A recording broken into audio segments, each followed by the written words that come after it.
Just that side real quick.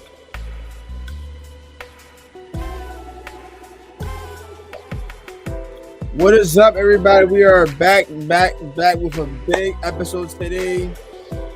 Big of a shout out. I got two shout outs today. I got one. We are back. This is the NBA season. The 2025 regular season has just started. Yesterday, last night.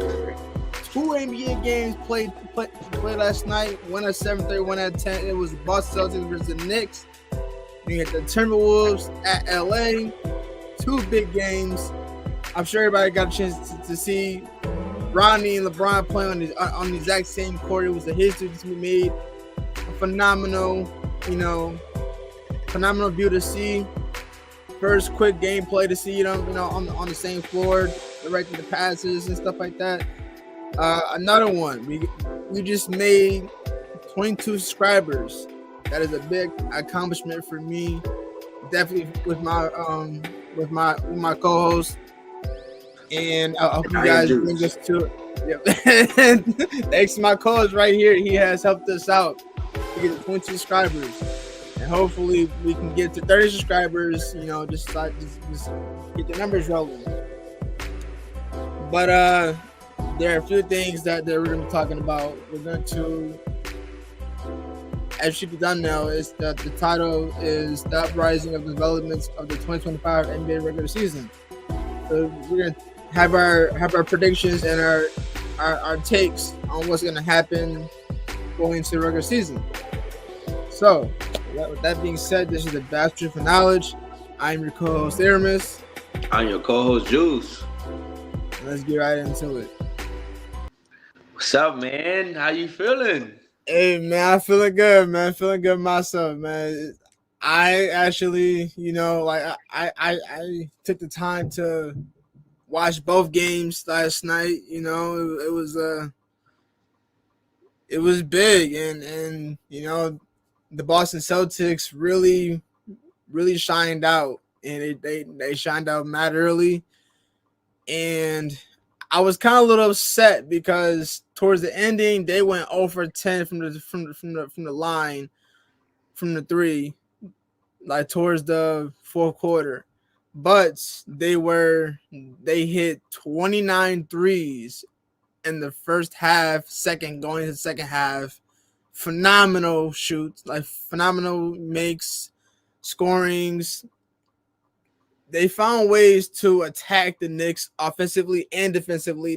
They found ways to just try to make ways and make plays, and then they make it happen. And it all had to start with Jason Tatum starting off hot. He went 8 for 11, 37 points, 10 boards, and and his phenomenal assists he's been giving up. But they weren't able to secure the deal for the record. They could have had 33s, set the record for 30 in franchise history for the Boston Celtics in a single game. And that's never really, and I don't remember a team that's ever done that before, but this is the first of many that we've seen a team score 29 threes in a single game. First half. As far as the Knicks, I got some bad news for you. I don't think the Knicks is set in place yet because, for one, I gotta give it to McBride, number 7, phenomenal shooter. He ain't missed not one bucket at all the entire game. Jalen Brunson, as he always does, a phenomenal scorer. He's a phenomenal playmaker that will find his shot and make it. And then you got Michael Bridges, 0 for 10, 0 for 7 from the free throw and from the field goal. I don't know what's going on with him, man. It's just like, and then you got Karl Anthony Towns, he has 16 points. It was, KT was doing good, but Michael, I don't know. They got to figure it out. But I want your intake on the Boston Celtics in the next game. How do you feel about that right now? Because it was a bit of a blowout. Man, it's like your old case of David and Goliath, man. Like, there's no slight against the Knicks, but it ain't no secret that the Knicks been like in this rebuilding or like a developing team stage for countless years, and it's just like I have no doubt in my mind that one day that the Knicks will get over that hump. Right now, Boston just show why, like, this franchise right here always been one of the top, like you said, 29 threes in the first half. Yep. And to be fair to the Knicks, I don't know many teams that could overcome that anything, No.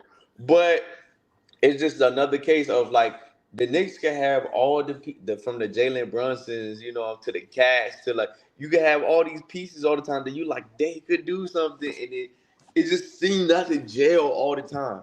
Granted, it's early in the season, but it's like I feel for the Knicks fans, man, because it's like sometimes we want they had that stage that they want them to start off hot, fast. Now we want to win now.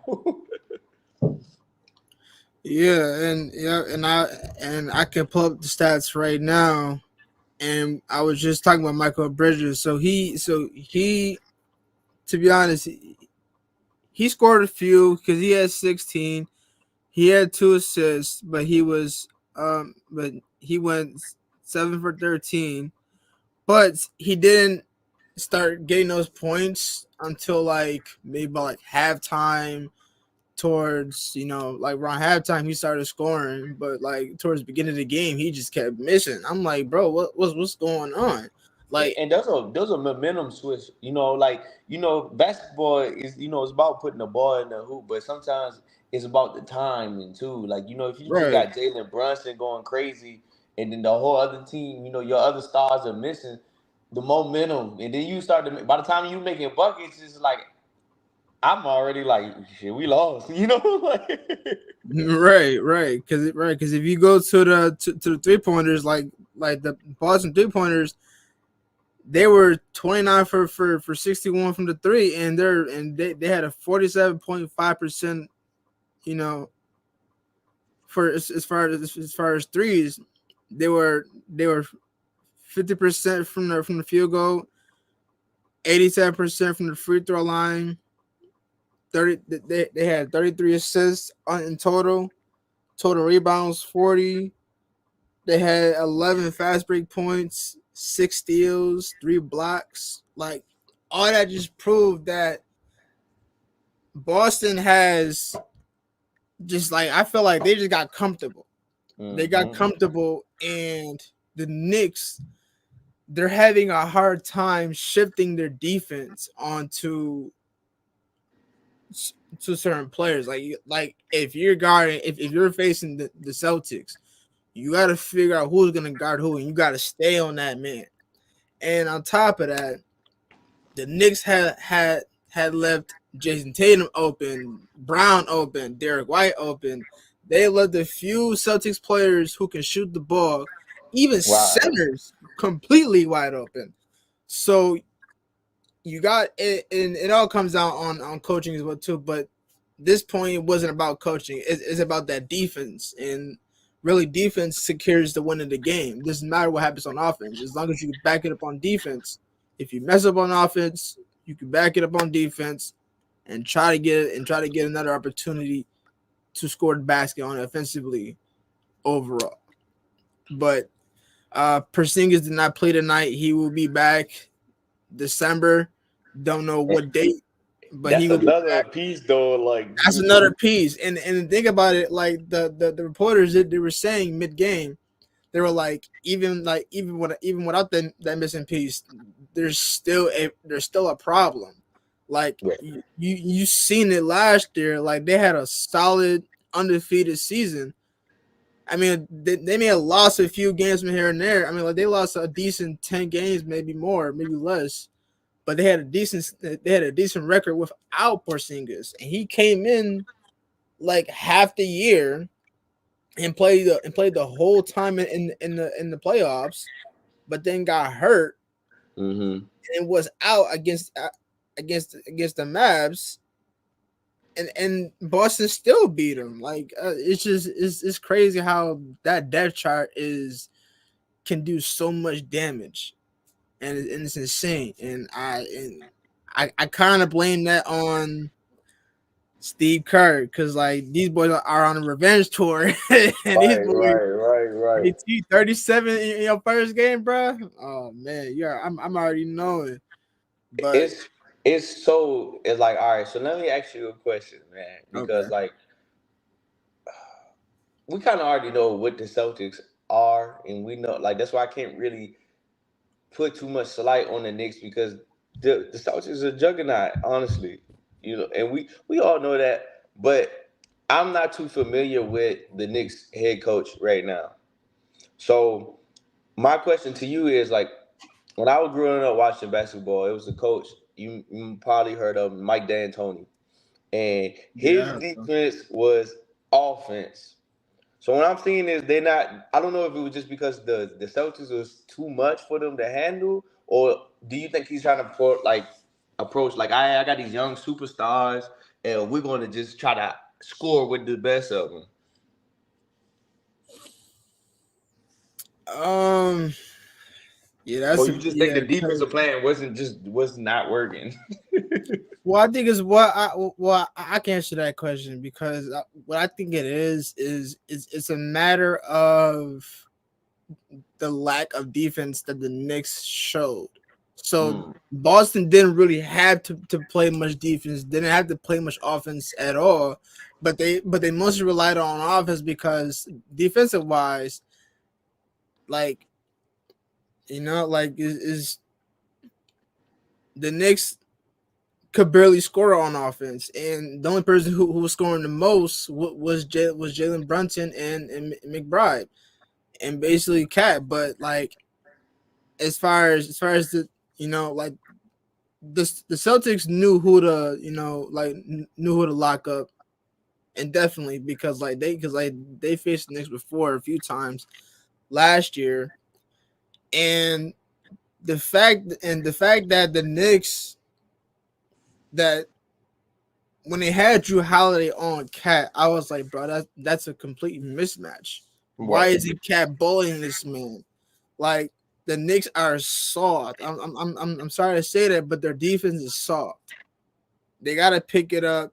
Boston, their defense is just they overwhelmed the Knicks, overwhelmed them indefinitely, and they kind of struck them, and they just like there were a lot of steals, there were a lot of turnovers. So that gets me to lead though to like the wonder is that is that all on the player's effort, or was that a scheme that just went wrong? Because like what I'm saying is, like you said, I seen everything that you seen. Like they soft, they getting overwhelmed. But was it because of this like a Mike D'Antoni thing? Like okay, we gonna let y'all score because we know y'all can score, but we have faith in our dogs to score with y'all. And if that's the case, I really think that's a bad, because look at the depth of Boston. You know what I'm saying? Like that's They a got bad right, approach. right. They got three bigs on that team, man. They got three big centers on that team. So it's without a doubt. Like despite like if they was to get like if Porzingis was healthy in this game one in the beginning of the regular season, Knicks would have stood a chance at all. But they fought hard, but it's like but they relied more on defense than offense. And offense they're a killer on offense, but defense they did more of defense than offense And because they came up with turnovers, they came up with steals, they came up with blocks, more reboundings. They out rebound the Knicks 100% out rebound them. As you can see, and guys who probably like, oh no they didn't or whatever, but I can guarantee you the total rebounds that if I go back to the Knicks game, I can tell you the total rebounds just and because not just mention basketball. them. Yep. Knicks had 34 total rebounds, but Boston had 40 boards in total as a team. and on top of that, if you're talking about fast breaks, Boston had 11. So that means those points are all turnovers, steals, rebounds. Literally, all Boston is doing is passing the ball up. They're trying to keep, and the thing is, they're not hogging the ball. It's either like all they're doing is a 1-2 dribble pass up. They're consistently passing the ball up every single time, trying to find the open man or trying to find a way to get a bucket to get a mismatch. And that's all they did. They set up a mismatch and they executed. So it's like, but but my question is to you is that what could the Knicks done differently to eliminate this kind of a blowout, and like what are ways that niggas could have done to, like prevent this blowout, prevent getting less boards, or just like could have improved their defense more better, like I because mean, obviously they, we as we both seen that, they were just getting overwhelmed. So yeah, the defense could have been better, but that's the question of the century because honestly, you kind of damn near read my mind because I was just about to like ask you a question like because not even just now, through Knicks history and like recent history, bro, it's like it's you start to feel sad for the Knicks and the fan base because it's like, what do you do? You do you go Yo, get free agents? You go get big names? Y'all done that. You go get a big coach? Y'all done that. You know what I'm saying? Like it comes down to just executing sometimes. You know what I'm saying?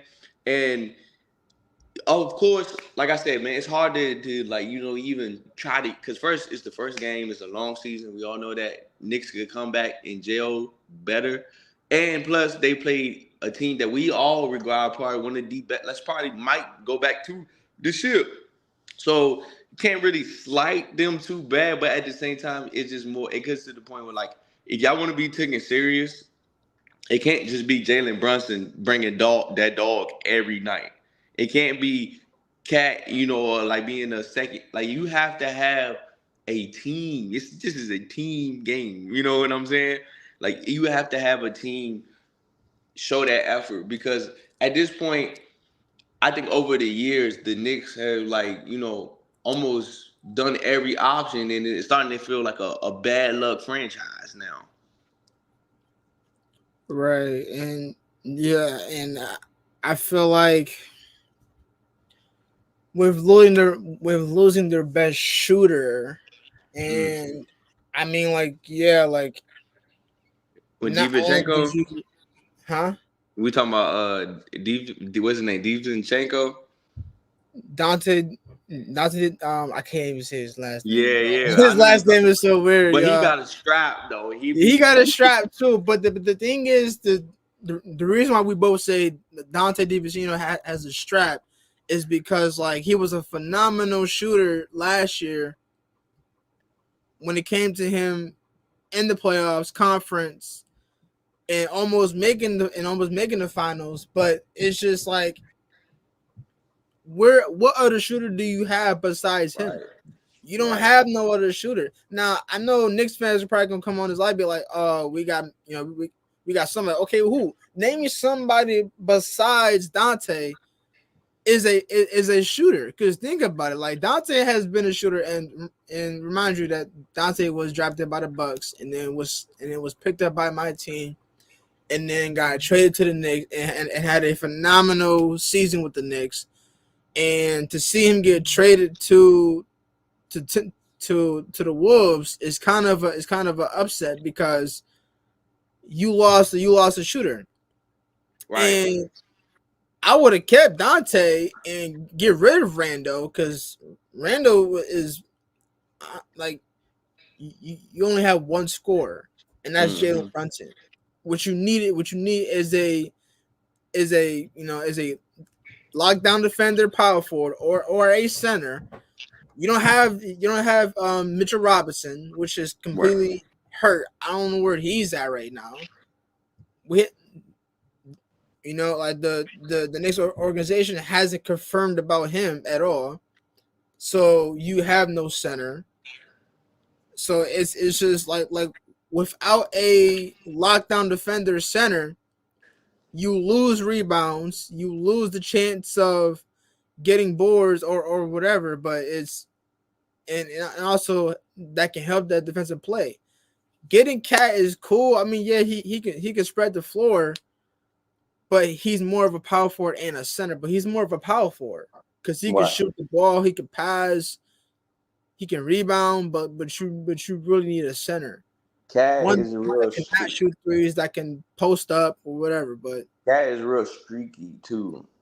Like Cat is very like Cat shows us ability to be like, wow, yeah, he don't play with Cat. He's one of them. But then it's yeah, also games yeah, where and it's also games where you like Cat, like like you know you better than like you got to give us more than that. yeah, and I'm not trying to put no discredit on Cat because he Right. because he tried his best. He tried his best so far against the Boston Celtics, Hey, I but believe that.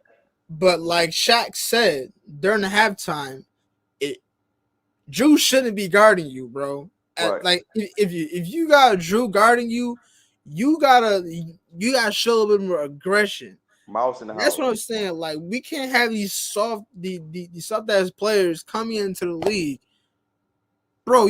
Bro, you better like show some aggression. You better like get physical, bro. He's smaller than you, and you're just posting up doing fades. Nah, bro. You better post him up, dunk on him, do something, cause At this point, I think it's deeper than basketball with the Knicks. Like I really think it's the outside, it's distraction being in a big market like New York, and then also like because just to sum it up, your team, go to State, right? mm, We all have respect for Curry. We all have respect for Klay Thompson, even the Draymonds and the Iguodala's of the world, right? But what I can say is all these people that we talking about have been in the league and was probably barely recognized as a superstar until they grew and they bought into the system of Steve Kerr and Mark Jackson. Like they all bought in and played as a team. It was a time when Curry was on the team and Monte Ellis was the best player regarded on y'all team. You know what I'm saying? And that doesn't take nothing from Curry. But what I'm saying is that you got your Sean Livingstons and your Andre Iguodala's and your Kamingas and all this stuff that y'all have a whole bunch of, I ain't gonna say no name people, but people that's not revered, the superstar that gel so well and becomes like I think that's what the Knicks need. The Knicks needs to buy like it's like everybody on 123 Cancun. Like we live in New York, you know what I'm saying? Flashy lights and stuff like is you have to buy in, and that's what I'm thinking is the problem with the Knicks. It's starting to not deceive. It's not the X and the O's to me anymore. You know what I'm saying? yeah, it is. I think the Knicks gotta. But I'm also saying this too. The season just started. Yeah, that Um, is very true. season just started, but I feel like the Knicks are gonna have a rough season because we got some phenomenal rookies coming in the league. They showed out during preseason, and then you got some trades that happened, and you got teams that are hungry for a comeback or that wants a revenge because but it's just the Knicks are gonna have some issues, but if they don't find ways that will improve their defense, improve their offense simultaneously, they're gonna have issues. So I'm just scared of seeing a talent like Jalen Brunson getting burnt out. You know what I'm saying? because Like he always gets burnt out. yeah, it's like Dame Lillard's situation. Dame Oh Lillard's still yeah, great. Dame Lillard's still great, but by him trying to forgot be about that. loyal and be Superman, I feel like a lot of years was wasted in Portland. You know what I'm saying? And Yeah, nobody wants to say that about their franchise. Like the Knicks wants to see Jalen Brunson and the Knicks go all the way as if you in that franchise. But what I'm saying is it's starting to feel like one of them like franchises where you just you go and you collect your money. You know what I'm saying? yeah, and yeah, and we all talked about how like how the Knicks actually, actually I don't think I brought this up, but the Knicks had a rumor, or I don't know if it's rumor, but it's I don't know if they're gonna make this trade, but they were trying to require Marcus Smart. And Mm. listen, if y'all get Marcus Smart, that's an upgrade. Because Yes. think about it, like if you got Marcus Smart, right, with him, Cat, and Michael, like those three defensive people right there, like that'll improve you, like that'll improve your defense, because Knicks It will always relies on also defense. improve your team morale, bro. Like Marcus Smart dives for loose balls. He get even though he's a energy starter, bro. And I feel like that could take a team that's not even. I'm not going to disrespect the Knicks, but like say it could make a team better than what they are. You know what I'm saying? If you got somebody that's coming off the bench or even starting that's giving you that energy, that loose ball, that's scrappy, that's not going to just let people come in and foul your people, that's going to be a little edgy, a little chippy, it's going to give your team, I ain't gonna say a false confidence, but an extra boost to be like, I don't care who this is across from me. Like we the Knicks. Yeah, and we had hopes that the Knicks were gonna, like show out and see what the Knicks can do with this new management and this new and this new team like this. But like we said, and then we're gonna say this again, like it's just the beginning of the season. This is now day two of the 2025 NBA season. We got a lot of games on tonight, but the two games that are going to be the main ones that I'm probably going to be watching is the Bucks and the Suns. Yeah. Bucks start at 7:30, Suns starts at 10. Looking forward to see how, because they just required Gary Trent Jr. from the Raptors, and like just to see how that's going to prove out. Um, They still got Middleton. They just gave away Malik Beasley, one of the top best shooters that they had. Just to see, but I'm looking forward to see how Dame improves along the season. Yeah, And Gary Trent Jr. When he get hot though, yeah, that's another thing too. Like those who don't know who Gary Trent Jr. is, like he was a phenomenal scorer, phenomenal shooter who played with the Antonio Raptors, and he also played for Portland, I believe, too. Once upon a I time. think he played. Oh wait, yeah, he did play for Portland, and he got traded to the Raptors. Hmm. But he was just a phenomenal scorer, and to add that to the Bucks, like that's a good thing.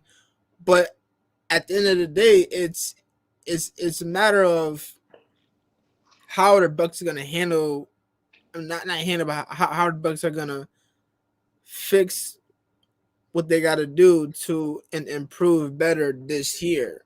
But I heard some talks about Giannis this year, that if Giannis does not get a ring this year, they're more likely going to give up Giannis next year. And definitely they're going to release Giannis. And Giannis quoted that it's just all business. At the end of the day, it's just like a regular job. If you do something, if you can't, you know, keep up your role, then you're you're out of Right. there. So it's just like Giannis is a commodity though. Giannis is proven. Giannis is definitely someone you can win with. He approved it. So it's like you got